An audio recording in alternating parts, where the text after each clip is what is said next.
Hi, my name is Judy Rommel, and I'm in the upstairs room of the library in River Falls. And I'd like to share with you some of my insights about this year's quilt show at the library. We're going to start with some themes that I saw as I went through the quilt show. And the first theme is paper piecing. I'll show you 3 of the quilts that are here, 2 modern quilts, more modern quilts, and 1 from the 1930s that use paper piecing. And this Mariner compass is a good example of that. You can see all of these very specific points in the quilt, and they're done by sewing on a piece of paper with a line on it. So you don't have to imagine where the line is. It's there for you on the paper. And once the circle is sewn, you take the paper off, and you've got a mariner's compass. We're going to go downstairs and look at a couple of other examples of paper piecing.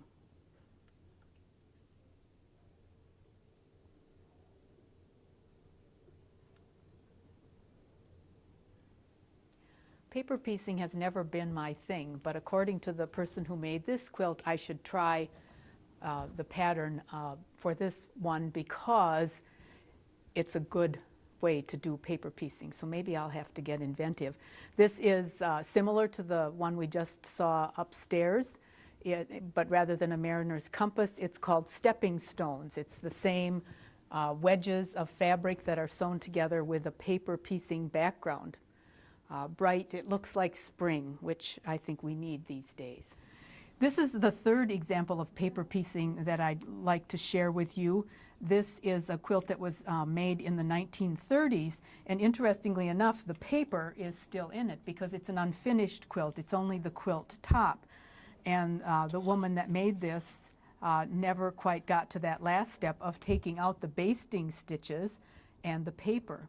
Paper piecing like this is an English tradition, started in England, and the process is that there are squares, and these happen to be hexagons, and the fabric is trimmed to within 1/4 of an inch of that piece of paper, folded over the piece of paper, and then basted into place. The tricky part, I think, comes in when you combine these or sew them together, because you have to catch the fabric but not the paper. And so we can't see this, it's much too close, but there are very tiny stitches that are along the 2 edges that abut of 2 of the paper pieced hexagons, and then you sew the next one to that and the next one, and you continue with that process. This is newspaper, obviously. It's got prices on it and dates and all kinds of things. Today you can purchase hexagons or diamonds or whatever the shape might be, and then reuse those in your quilts. They're made out of a little more durable paper. Some are made out of a very lightweight plastic so that they can be reused. But the process of making an English paper pieced quilt is the same as it was in 1930. Materials are a bit different. But this is an excellent example, and when you come, if and when you come to the quilt show, I encourage you to take a really close look at this because it must have hundreds of hours of work in it. This next quilt is entitled Under the Sea, and it looks like water, it looks like waves, so it's appropriately named. The technique is Bargello, and Bargello is an Italian word which means flow of color. And certainly you can see that in this quilt. Originally, Bargello patterns were used in upholstery fabrics in Italy, and then they moved into the quilting world. The process, and it takes a while sometimes to get the illusion of this, is to sew together strips of fabric. And so here's a navy blue piece. That originally was a strip that went straight across this quilt. And then on top of that, they sewed this print fabric, and then the one with the purple, the one with the dots, the one with the green. So they were all in straight rows. Then they were cut apart vertically into varying size strips. For instance, this one is a 2.5-inch strip. This is a 1.5-inch strip. This is a 1-inch strip. So whoever made this quilt had very good measuring skills. And then each strip is moved up or down 1 section to make this wave effect. So a lot of work to do a Bargello quilt. You have to have a good place to lay the quilt out to be able to keep track of all the pieces. And this is a lovely quilt that you should come and see at the Public Library Quilt Show. The next category of quilts that I found interesting at the Quilt Show was those inspired by Victorian times. This is an excellent example of a Victorian crazy quilt. It was made in 1890. You can come down and read more about it. And it's made from fabric scraps from a milliner's shop. So these were garments that were made, and these were the scraps. And they are beautiful fabrics. The quilt itself is beautiful, but the fabrics that it's made from are wonderful. They're wonderful embroideries. There's one here with leaves and berries. There are birds, flags, cherries, all kinds of things on the fabrics themselves. And what makes it a crazy quilt is that you can see that no two pieces are the same size. They're different sizes, they're different angles. And then beside that, making it crazy, there are, I counted last week, there are probably at least 40 different hand embroidery stitches in these blocks. And you can see all kinds of stitches. It had to, again, have taken a very long time to make this quilt because hand embroidery is not fast work. But it's an excellent example of Victorian crazy quilt. This is certainly a modern quilt pattern, but its roots are in Victorian times. The embroidery that you see all around the center of this quilt is called red work. And it's a simple embroidery stitch. Again, red work is an English origin, and the stitch was called the Kensington stitch, obviously very British, from Victorian times. There's been a resurgence of red work in the last 10 years, I would say, and so there are more and more patterns, especially holiday and winter patterns for red work. Interestingly enough, if these stitches were in blue embroidery floss, it would be called blue work. If it was green, it would be called green work. The only difference is if it's black, it's not called black work, it's still called red work, because black work refers to a different process. The original squares in Victorian time for red work came with the pattern printed on them, and then you embroidered over that.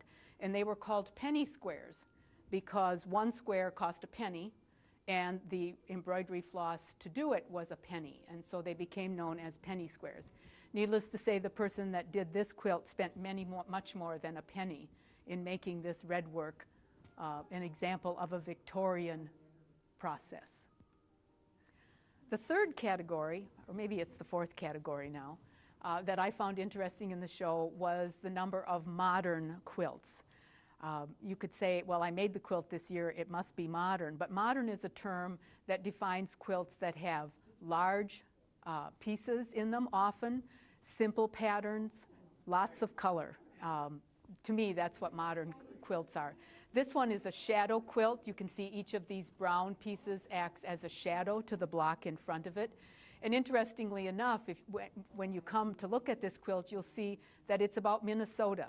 Each year, Wisconsin and Minnesota quilt shops have a quilt road trip or a quilt shop hop. And both Wisconsin and Minnesota have fabrics created specifically for their shop hop each year. And I don't know which year this was, someone else could probably tell you, but you can see that this fabric has all names of cities and towns in Minnesota, stamps that have Minnesota scenes, trees and water. So it's very much a Minnesota quilt and fits into the category of modern quilting. Another example of a modern quilt pattern. Modern doesn't mean simple. This would be a not so easy quilt to make. I love the colors on black. It's probably not something that most traditional quilters would be interested in sewing on a black background, even though it's a mottled black and gray background, but it definitely says modern to me. The colors are vibrant, the patterns are right there in your face. It says, look at me, I'm a modern quilt. Another category of quilts that I found interesting at the show is reproduction fabrics. You can find Civil War fabrics, you can find William Morris arts and crafts fabrics that are from England at the height of the arts and crafts movement there. The quilt I'm working on right now at home is all William Morris fabrics. This quilt speaks to me of 30s fabrics, but most of them. The one with the tape measure, probably not so much, but they speak of the colors and the designs that were popular in the 1930s. So reproduction fabrics make interesting quilts as well. This quilt combines the modern quilt aesthetic with reproduction fabrics, and I'm going to do something that you're not supposed to do at the quilt show. I'm going to touch this quilt. It's mine, so I'll take license to do that. All of these fabrics, or most of these fabrics on the front, are reproduction fabrics of Japanese woodblock fabrics from the 1800s.